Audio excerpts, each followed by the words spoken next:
John Alwyn-Jones reporting from the ATEC Symposium in Newcastle, New South Wales, Australia. And just an amazing presentation this morning with a young lady called Nicolette Boele, and she's the Director of Strategic Projects at the Climate Institute. I'm just going to ask Nicole a couple of questions about some furphies, if you like, or some misleading sort of stats and information in this travel industry. We all think that planes hurtling through the sky are really damaging to the environment. And you, in your presentation this morning, you revealed some amazing facts. Tell us about them. Yeah, well, international aviation is responsible for between 2 and 3.5% of human-induced climate change. It's not insignificant, but compared to global transport emissions, it's only 12%. And cars, private vehicles, are 74-75%. Wow. So, yes, we have a big job to get private vehicles cleaner. So how can you encourage, or how does the Climate Institute encourage tourism to become cleaner then? Because if it's not about planes, what bits of it need to become cleaner? Oh, right. Well, that's a great question. I think every single person on that tourism product supply chain, from the tour wholesaler and the travel agent, the aviation sector, through to hotels and media and conferences, everybody has their own job to look at their own impacts, make a plan of reducing their impacts, telling people about what they're doing, and doing it.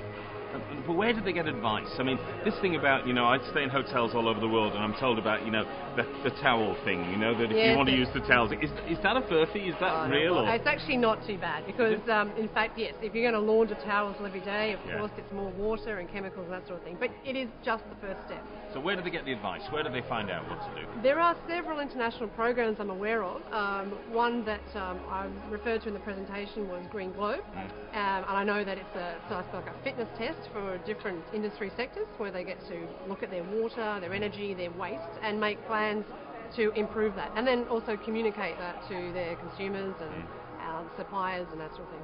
Now, you made a very interesting comment about Jetstar and Virgin Blue and so on, and not because Qantas is a sponsor and they happen to own Jetstar, but ease of transactions as well, and making it easy for consumers. And with Virgin Blue, it's a two-step process. You've got to pay twice for your what did you call it? The global offset or the carbon offset? That's right. With Jetstar, it's one transaction just added to your bill. Is the industry really working well to make it easy for consumers to make that contribution?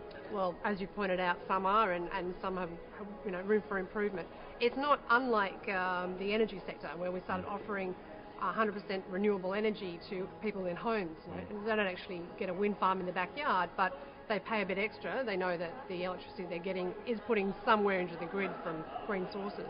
And for a while, for 10 years, it was really hard to part with money. Yeah, they wouldn't take it.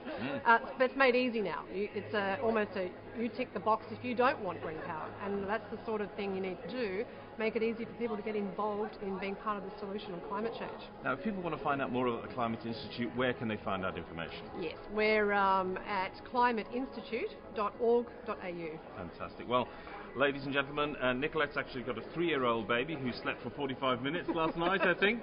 So it's John Alwyn-Jones reporting for Travel Mode TV from the ATEC Symposium in Newcastle, New South Wales, Australia. Thank you, Nicolette. Thanks, John.